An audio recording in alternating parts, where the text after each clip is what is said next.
As I stood at the edge of their table, the world around me faded into silence. Her laughter stopped mid-sentence as her eyes met mine, wide with shock, her face pale. Calmly, I slid the divorce letter between her wine glass and plate. "Good evening," I said, my voice steady but cold. Her lover froze, his confidence crumbling as he realized who I was. The weight of betrayal hung thick in the air as her trembling hands opened the envelope, her expression shifting from confusion to pure despair. This was the moment everything unraveled. But before we dive deeper into this story, let me know where you're watching from in the comments below. If you enjoy stories like this, don't forget to subscribe and hit the notification bell so you never miss an update. The restaurant exuded an air of understated elegance, its dim lighting casting golden hues over polished wine glasses and pristine white tablecloths. Soft music drifted through the air, mingling with the gentle murmur of discreet conversations. Laughter, light and carefree, punctuated the atmosphere, but for John, it was a cruel symphony, underscoring his heartbreak. He stood at the entrance, his suit immaculate, his expression composed, stone-like. In his hand, a crisp, white envelope trembled slightly, the divorce papers within a silent testament to the storm that raged beneath his calm exterior. His eyes, however, betrayed him. Dark with unshed pain, they flickered toward the far corner where she sat, her back to him, her laughter filling the space like a dagger to his chest. Sarah's hand rested lightly on Peter's arm, her touch lingering in a way that spoke of intimacy. She leaned toward him, her blue dress shimmering under the low light. An echo of their past, a cruel irony that twisted the knife further. Peter, confident and oblivious, smiled, his hand brushing hers as if the world existed only for them. The air was thick, suffocating. Every breath John took felt labored, the weight of betrayal pressing heavily on his chest. He took a step forward, the ground beneath him unsteady, the moment charged with a tension that threatened to shatter everything. Their marriage had begun like a vivid painting, each stroke vibrant with shared dreams and unshakable passion. Evenings brimmed with laughter, hands clasped tightly under warm candlelight. Yet over time the colors dulled.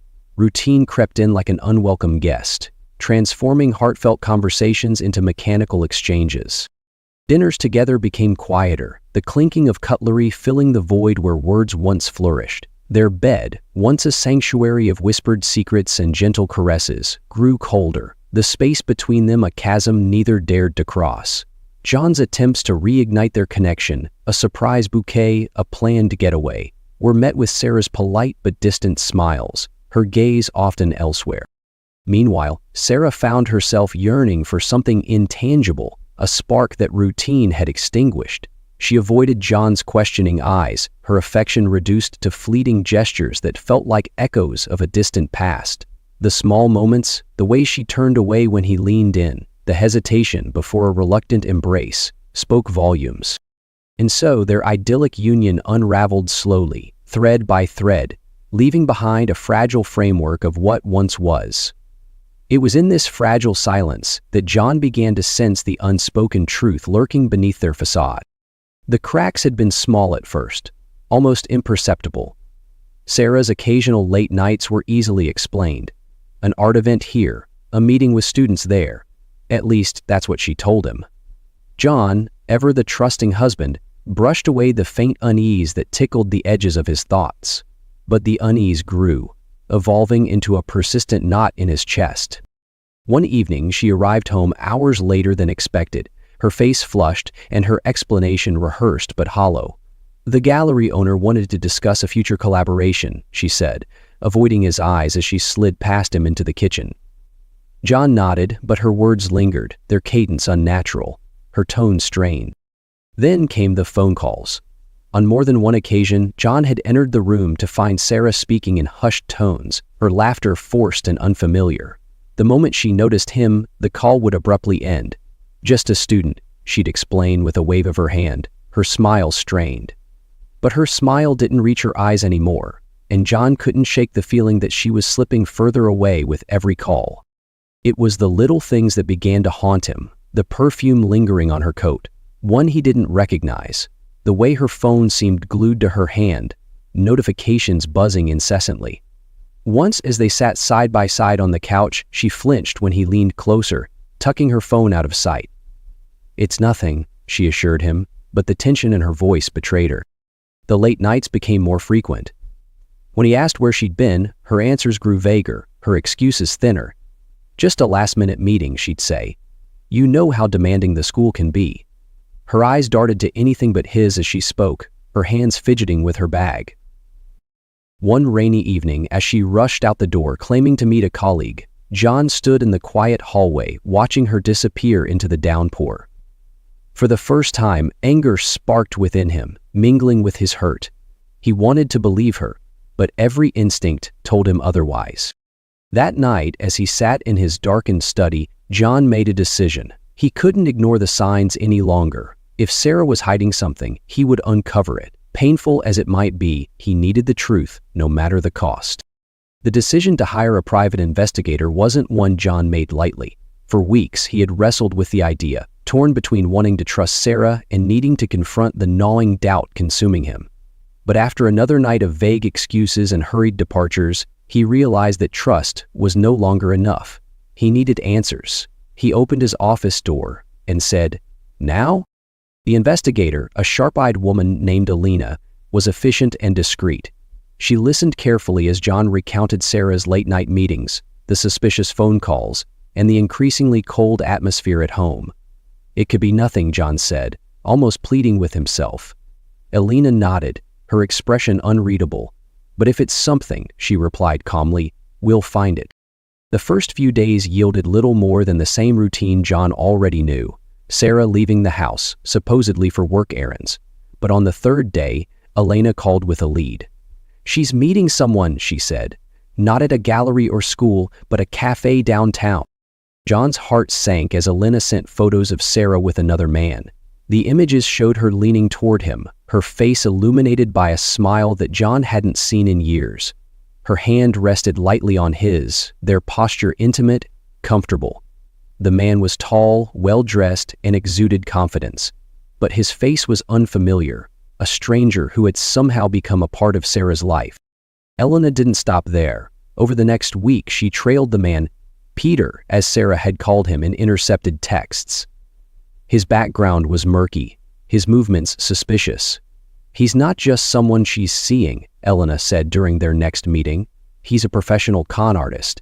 He's done this before, finding vulnerable women, charming them, and exploiting their trust for financial gain." John felt his chest tighten as Elena presented the evidence, a history of aliases, fraudulent bank accounts, and connections to prior scams. Peter had a pattern, and Sarah fit his profile perfectly. Someone yearning for change, with enough wealth to become a target. The bank records sealed it. Transfers Sarah had made to accounts John didn't recognize, sums that were significant but carefully spread out to avoid suspicion. The betrayal hit John like a physical blow. It wasn't just that Sarah had been unfaithful. She had entrusted their family's security to a man who saw her as nothing more than a payday. The realization was devastating.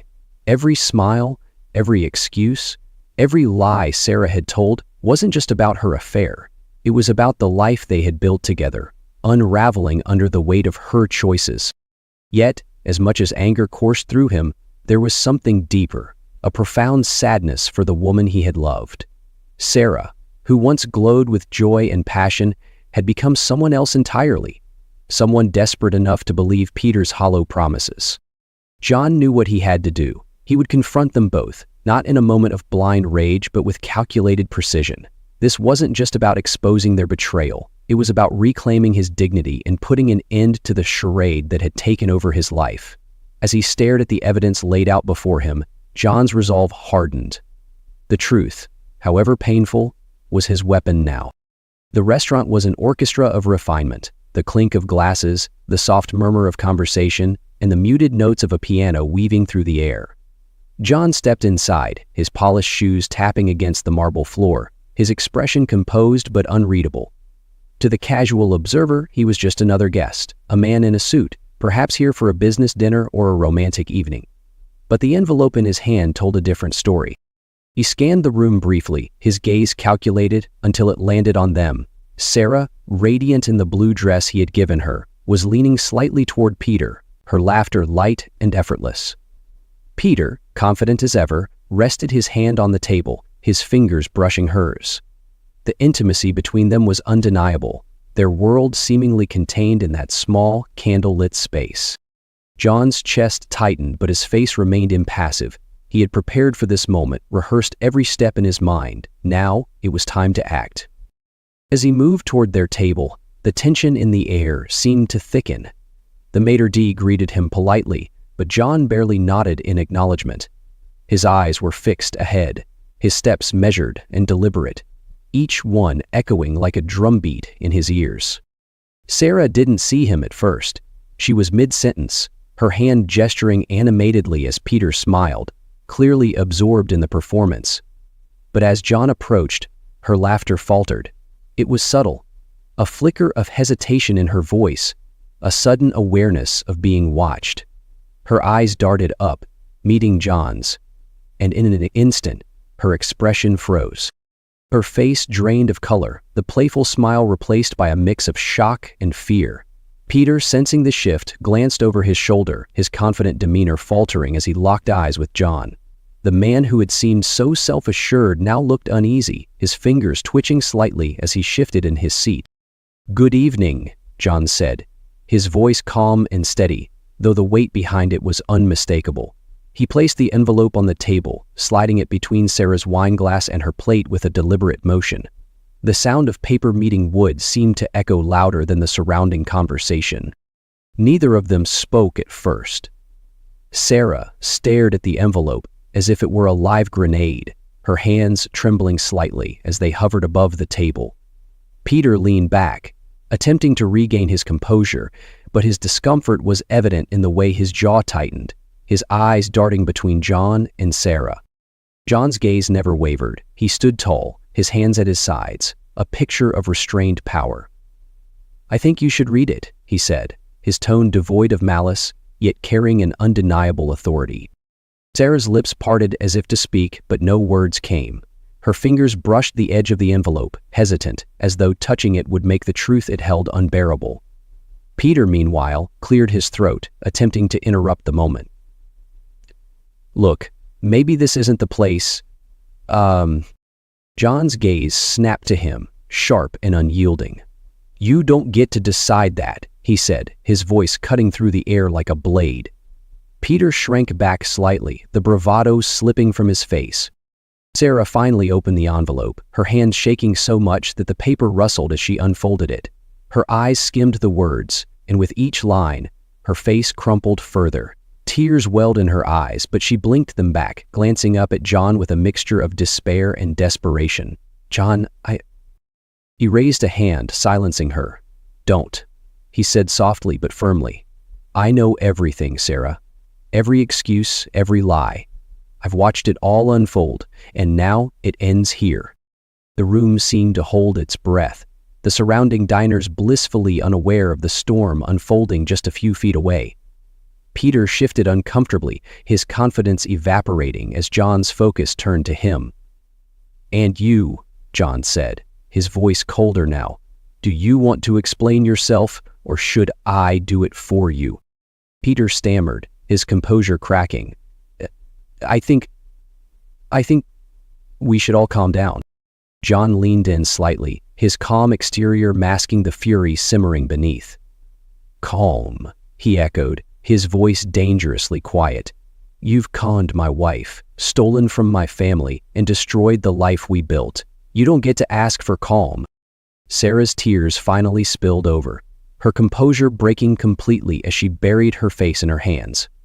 Peter, looking increasingly cornered, glanced toward the door as though contemplating an escape. But John didn't move, his presence unyielding, the moment hanging heavy with unspoken words. Finally, John straightened, the weight of the confrontation settling over him. "Enjoy the rest of your evening," he said, his voice low but resolute. Without another word, he turned and walked away, leaving behind a silence that felt deafening in its finality. The tension in the air was palpable as John spoke, his voice low but laced with an edge sharp enough to cut through the atmosphere. "Good evening," he said, his gaze fixed on Sarah. He placed the envelope deliberately on the table. "I think you should read this." Sarah froze, her breath catching in her throat. Her hands hovered uncertainly over the envelope, trembling as if the paper itself burned. "What are you doing here?" she stammered, her voice barely audible. Her eyes darted between John and Peter, searching for answers she didn't want to hear. John's expression didn't change. His calm exterior was a stark contrast to the storm raging beneath the surface. "I'm finishing what you started," he replied evenly, his words measured but weighted with finality. "Go on. Open it." Haddock hurried forward to open the barrier, but the scream caught him and quickly retreated.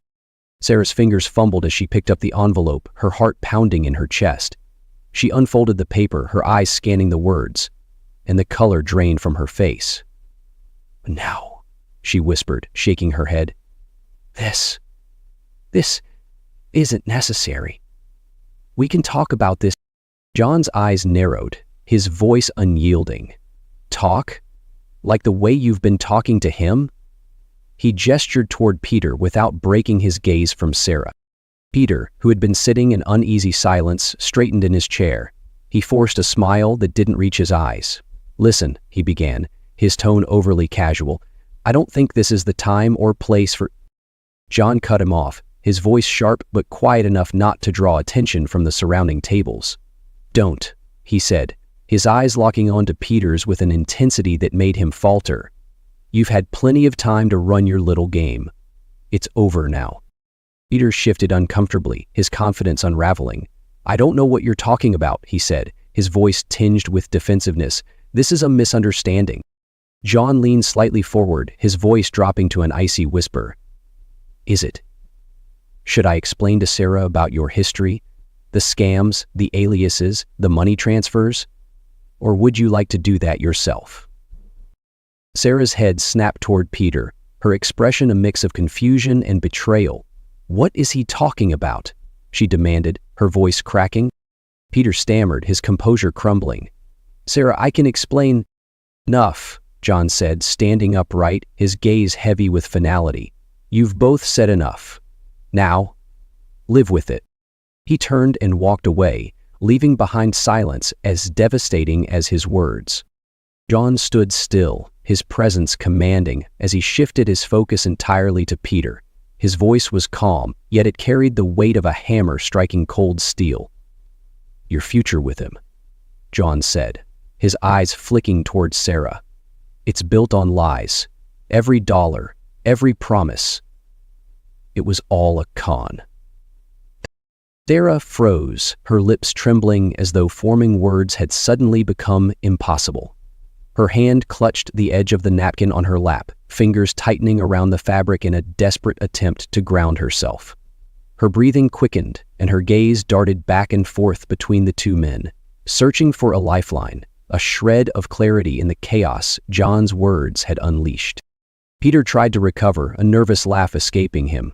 "This is ridiculous," he said, but his voice cracked at the edges, betraying his unease. "John, you're upset, I get that, but let's not throw around baseless accusations." John raised a brow, his expression unreadable but his tone cutting. "Baseless." He reached into his jacket pocket and withdrew a small folder, tossing it onto the table. The papers inside fanned out slightly, revealing snapshots of bank transfers, aliases, and prior victims. "Is this baseless? The money she wired to you? The promises you made her? Or maybe the other women you left behind when their accounts ran dry?" Then, Sarah's hands shook visibly as she reached for the folder. Her tear-filled eyes scanned the documents, her lips mouthing silent words she couldn't bring herself to speak aloud. Her chest heaved as the truth began to sink in. "No," she whispered, her voice breaking. This isn't true. Peter, tell him he's lying." Peter shifted uncomfortably in his chair, his confidence draining like water through a sieve. He opened his mouth but found no words, no clever retort to save himself. His usual charm was gone, replaced by a flicker of panic as he glanced toward the exit. John, his gaze never wavering, took a step closer. "Go ahead, Peter," he said softly, his tone lethal in its calmness. "Tell her it's a lie. Tell her you didn't use her. Convince her that the thousands she gave you weren't part of your plan." "Sarah," Peter started, his voice pleading, but Sarah cut him off, her trembling hands slamming the folders shut. Tears spilled down her cheeks, her shoulders shaking as her body betrayed the weight of her devastation. "How could you?" she gasped, her words choked and uneven. Her hand went to her face, covering her mouth as if to hold back a scream. Her napkin, now crumpled beyond recognition, slipped from her grasp and fell to the floor. She turned her tear-streaked face to Peter, her eyes wide with disbelief. Was any of it real? Peter hesitated, his mouth opening and closing as he struggled to find an answer. But his silence was louder than any confession. It was the only answer Sarah needed. John watched her crumble, his face set but his eyes softening for a fleeting moment. There was no satisfaction in seeing her broken like this, no sense of triumph, just the hollow ache of a truth finally laid bare. "You betrayed me," John said, his voice quieter now but still firm. "But worse, you betrayed yourself. You let him manipulate you, let him turn our life into a tool for his schemes, and now he'll leave you with nothing." Sarah's sobs filled the space, raw and unguarded. Her hands trembled as they reached for John, a silent plea for something, understanding, forgiveness, anything. But he stepped back, the distance between them both literal and symbolic. "I didn't mean," she started, but her voice broke, the words slipping away like sand through her fingers. John's expression hardened again, his resolve firm. "Meaning to doesn't undo what you've done. This is the end, Sarah. For us, for everything we built." He turned to Peter, his gaze icy. "And you'll face the consequences soon enough." With that, John turned on his heel, leaving Sarah and Peter in stunned silence. The sound of his footsteps receded, each one echoing with finality. At the table, Sarah collapsed into herself, tears streaming down her face as the weight of her choices came crashing down. Peter's facade of confidence shattered completely. His eyes darted around the restaurant, scanning for an escape route, as if the walls themselves were closing in. His once relaxed posture was now stiff and uneasy, his fingers fidgeting with the edge of the table.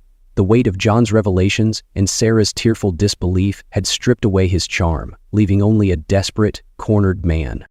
He said, I think this has gone far enough," Peter muttered, his voice barely audible and trembling. He pushed his chair back abruptly, the screech of its legs against the floor turning heads from nearby tables. "This isn't my fight. I don't need to be part of this."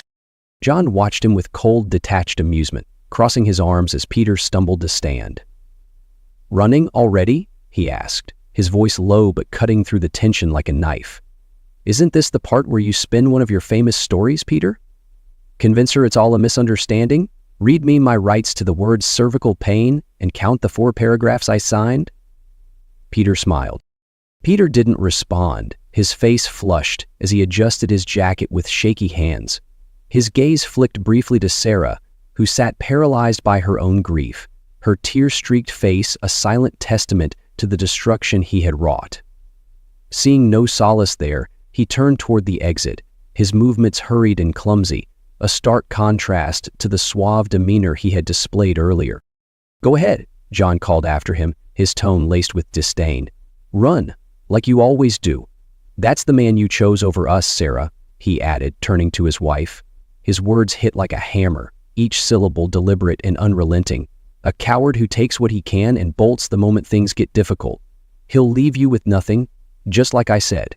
Peter hesitated for a fraction of a second at the door, as though considering a retort, but no words came.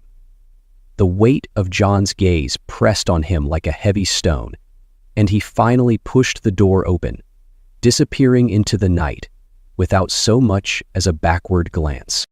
The restaurant seemed to exhale as he left, the tension easing slightly, though the aftermath still lingered thick in the air. John let out a quiet sigh, his eyes settling on Sarah one last time. "You see, Sarah," he said, his voice softer but no less firm, "when you gamble everything on a lie, this is all you're left with." And with that, he walked away, leaving Sarah alone to face the emptiness Peter had left behind. As the weight of Peter's departure settled over the table, Sarah broke the silence, her voice trembling, barely above a whisper. "John, please." Her hands still shaking reached out toward him, a fragile gesture that spoke of desperation. "I was wrong. I know I was wrong. "But you—" She choked on her words, tears streaming down her face.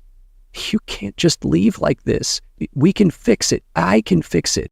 John's gaze shifted to her, his expression unyielding, his jaw tight. For a brief moment he didn't say anything, letting her words linger in the heavy air between them. Sarah pressed on, her voice breaking as she continued. "It wasn't supposed to be like this. I never meant to hurt you, never meant for any of this to happen. Please, John, don't let it end this way." Her eyes, red and swollen, searched his face for any sign of softness, any glimmer of hope that he might relent, but his cold, steely gaze didn't waver. "End this way?" he repeated, his voice measured and low. "Sarah, it ended the moment you made your choice." "No," she sobbed, shaking her head. "It was a mistake. I was lost. I didn't—" Her voice cracked, and she covered her mouth with trembling hands. "I didn't know what I was doing. I let myself believe something that wasn't real, but I see it now. I see everything now." John's eyes narrowed slightly, the faintest flicker of something unspoken crossing his face before he straightened his posture. "You see it now?" he asked, his tone sharper, cutting through her pleas like ice. "After the lies, the deceit, and the betrayal? You see it now because you've lost everything. But you didn't see it when I was standing right in front of you, trying to hold us together." "I was wrong," she cried, her voice rising, raw and broken. "I was blind, selfish, whatever you want to call it. But I'm begging you, John, for the sake of our family, for the sake of what we used to have, please."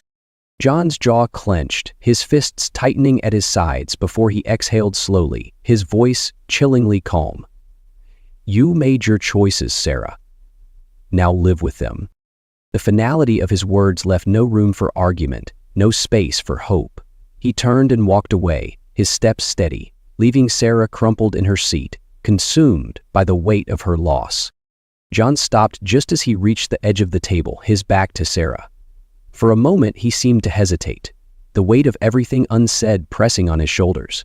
When he finally turned, his expression was no longer cold but resolute, a man making one final attempt to salvage what mattered most. "This isn't just about you and me anymore," he said, his voice quieter now, yet firm. "What's broken between us can't be fixed, Sarah. Not after this. But the kids, they still need a mother." Sarah's tear-streaked face lifted, her trembling hands clutching the table's edge as though it were the only thing keeping her grounded. "They don't deserve to suffer because of our mistakes," John continued, his gaze steady, his tone unwavering. "Whatever you've lost, whatever you've destroyed, it's not too late to be there for them. Fix yourself, Sarah, for their sake. If not for me." He lingered for a moment, as if searching her face for any sign that she understood. Then, without another word, he walked away, leaving her with the echo of his final plea, a responsibility she could no longer ignore. As John walked out of the restaurant into the crisp night air, a strange mix of emotions settled over him. Relief, like a deep exhale after holding his breath for too long, mingled with a dull, persistent ache in his chest. The decision to walk away felt final, but it wasn't without its weight. For years, he had loved Sarah with everything he had. He remembered the early days of their marriage, when they would stay up late talking about dreams that seemed so vivid, so possible. He could still picture her laughing at his clumsy attempts to dance in their tiny living room, or the way her eyes lit up when she talked about her art. Those memories, once a source of warmth, now felt distant, like watching someone else's life through a frosted window. He had tried to hold on to those moments, hoping they could be a foundation to rebuild on. But tonight had shown him the truth. That foundation had long since crumbled. His love for Sarah wasn't enough to bridge the chasm she had created with her betrayal. And yet, there was no anger left in him, only sorrow. Sorrow for what they had lost, for the future they had once envisioned but would never share. Most of all, sorrow for their children, who would now grow up in a world where the family they had known would be forever changed. As he reached his car, John paused, staring at the reflection of himself in the window. He looked tired, more than he ever remembered feeling. But behind the exhaustion, there was a faint spark of resolve. His children deserved better. They deserved stability, love, and a father who wouldn't let the bitterness of the past define their future. John exhaled slowly, straightening his posture. The road ahead wouldn't be easy, but he was determined to move forward. He would be there for his children, even if it meant carrying the emotional scars of betrayal alone. The love he had once poured into Sarah would now be redirected to them, ensuring they felt secure and cherished, even in the absence of the life he had fought so hard to preserve. And as he drove away, the sorrow began to loosen its grip, replaced by a quiet determination to start anew, for himself and, most importantly, for them. The house was silent, almost unbearably so.